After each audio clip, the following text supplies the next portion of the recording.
Hey folks, it's me, John. And I'm Joseph. And we are doing Board Game Talk every Monday, 4 p.m., talking about board games.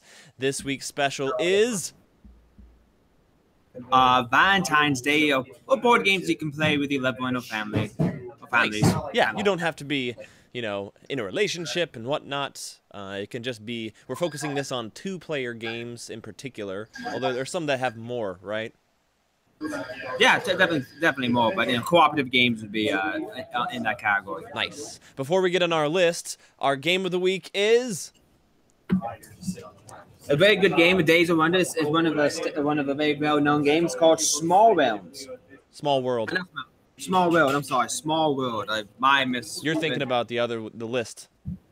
Yeah, Star Realms, a small world, and basically the game is and it's known as an area-controlled game. And players basically at the beginning of the game, you get to pick races that have special powers that allow you to accomplish specific, give you specific powers. And you're given these small tiles that you lay on the specific areas of the map, and you can try to control that area, and you can reinforce that area. But basically, another player can come and take those tiles on the forces and conquer that area. And so you're constantly fighting for control over these areas. And the thing that's make this game so unique is you can do what's known as put a race in decline, which means you no longer use that race. And after your turn comes back around, you pick another race and you continue on doing the exact same thing. It's a very popular game. It's very simple to learn. It's not really heavy. And we have a couple copies here at the store, so come pick it up.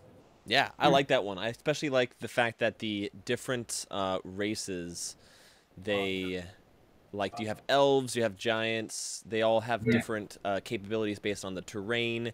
It's pretty cool. The fact that you can change and retire a race is pretty neat. You don't stick with just the elves. And in fact, you can't stay with one race the entire game. At some point, you run out of tokens, basically, to use with them. So you have to then go and do a new race, which is cool. Well, the art of the game that I might personally have yet to art is when to put a race in decline, because depending on the players, you may have 8 rounds or 10 rounds to play the entire game. And once that last round's up, you get coins and for each area you control. So the art is, when do I put this race in decline? Because once you put a race in decline, you pretty much skip your turn until it comes back around to you, and then you pick a new race, and then you start continuing conquering areas. Right. It's pretty cool. Oh yeah, and there's a new expansion actually out that is known as a Sky expansion. Well, you have the main board of Small World, and then they have a Sky one that has Sky Islands where you can move. Yeah, you can move between the two. Huh. And there's another expansion which is a second base game, which is Underground, and they have another mini expansion where you can have a tunnel, so you can move between the underground area, and theoretically you could do that with the underground and the sky. So you could have 3 maps you could go under. Theoretically, cool. I haven't tried that. I mean, it's kind of that's kind of like an epic game that you could theoretically do, but one thing at a time. Nice. Before you get started on your list, because yours is the substantial one, my game that I pick is Love Letter. It's not about you actually having to play with your loved one. In fact, you could play with total strangers, but basically it's a trick-taking game. You're able to count cards and see who's played what cards. They range anywhere from 0 points all the way to 9, which is the princess, and the person with the highest point value card at the end wins. So it's very fast. It plays in 5 to 10 minutes per round. And you can keep playing it if you want to, but it's super simple to learn and it's fun. Like if you're a guard, you can try to guess what someone has, and they're out of that round if you guess correct. And Rhea is very good at guessing what I have for some reason. Don't know why.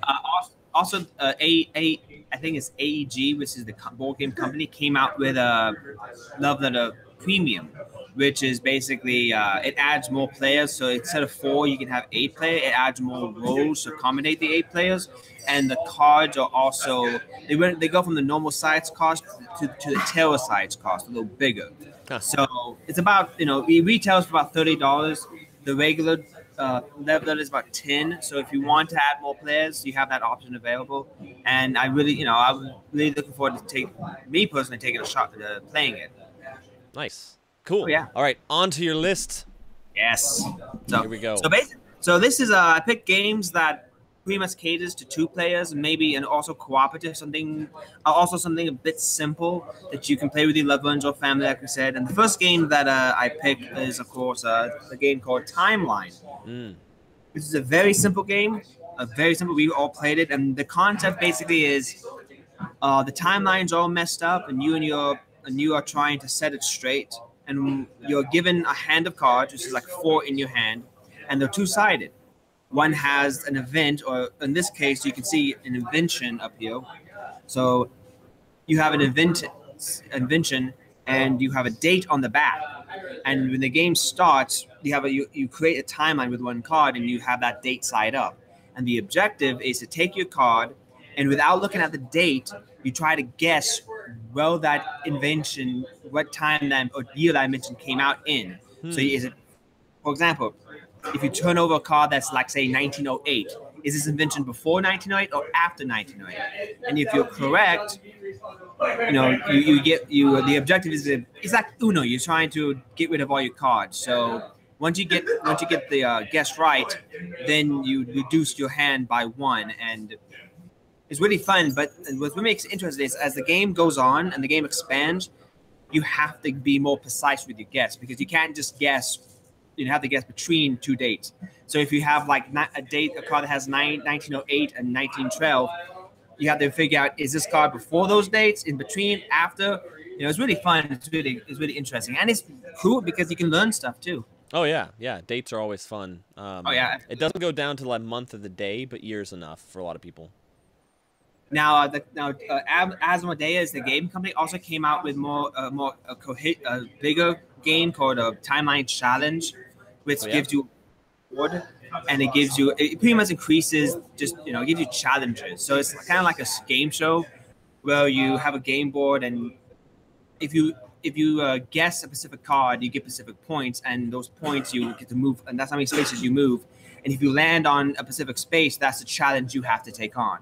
Nice. So, and it's not as it's more, like I said, it's more complex, not as complex. It's still fun, and I gave it a shot. It was really interesting, really fun. It's like a game show almost. So I enjoyed it. Cool, nice. So next up. Well, the next ones are, of course, two of my staple games. I'm gonna keep on pushing these things, and it's, of course, Star Realms. This is a 2-player deck builder game in the same spirit as Magic the Gathering, and another one that's Hero Realms. You can see one's sci-fi and the other's fantasy.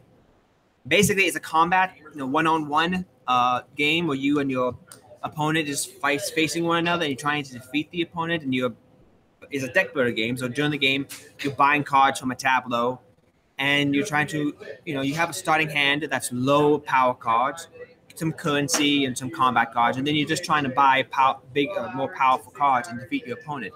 It's really the images are simple and it's easy to get into, but the strategies are a lot.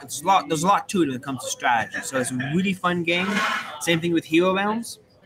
And we recommend Ruins of Thandar, which is the cooperative campaign deck. Is awesome.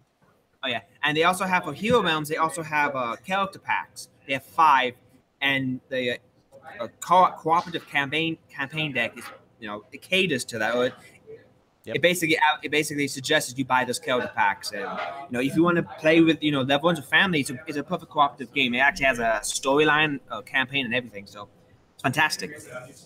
Absolutely. So yeah, come down and check it out. Next is Codenames Duet. Oh, I love this one. Oh yeah, absolutely. And so basically, the concept of a Codenames is that you have 2 teams. Well, this is the base game. You have 2 teams who have spies, and the team doesn't know who the spies are. But you have another team member who's known as a spy master, and he has a both spy masters know where those spies are, and what they're trying to do is give clues to the teams about where the spies are. And as you can see in the back here, you have a 5x5 grid, and within that grid is where the spies are. And the objective of the spy master is to give out these clues. And you see these names here. So one could be, for example, I could say, one word is bay, but I can't say the word bay, so I have to help my team pick that card by giving a one-word clue. So instead of bay, it could be ocean or sea or Chesapeake. checkers. Exactly. And you could say, and there could be many cards that associate with bay. So you could say, for example, bay 2 or water 2. And you could have 2 cards that associate with water. And it's a really fun game. But the catch is there was an assassin on the board. And if one of the teams picks the assassin, that team loses and the other team wins. Well, what Codename Duet does is basically it is a cooperative game that's for 2 players. It's specifically designed that way. So you have, so basically one player is a spy master, or the other player is the one who's trying to choose. So it's really good for 2 players, and it actually is advertised for 2 or more. But 2 is what you can play it with more players. It's definitely possible. But basically what happens is you switch off between being the spy master and the spy. So each player has 9 different spies that they have to find. So you have a total of 15 rounds with 9 different spies each, which means at some point you have to have more double guesses. You can't just give 1 guess per turn. So you've got to try to be creative and get the other player to guess as many correct as possible per turn. Very challenging. And you can take your time. There's no time limit. Although if you want an extra challenge, you could do a stopwatch. You could do like a 2-minute stopwatch for someone to come up with the right word. That would be really tough. Ooh. It would be tough, and I'm always up for that type of challenge. I always enjoy, challenging myself and adding more complex things, more options, which is one of the reasons why I'm a big fan of 4X games. Yep. And my favorite expansion to Catan is Cities and Knights because of that reason. So I'm always up for that stuff like that. Yeah, we have a bunch of different Codenames copies. Like we got Disney Codenames, Marvel Codenames. So come pick one up and play it, family and friends. It's awesome. Wow. What's up next? Up next is a game that's recently came out. It actually was nominated as I can't even pronounce it. It's a German name, but it's called Magic Maze. And the concept is basically you are fantasy characters who are trying to gear up for an adventure. But the problem is you don't have any money, and you have to take these and steal these equipment like axes and such from a mall store.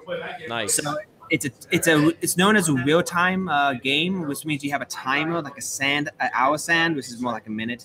And the objective is basically you're trying to find the items.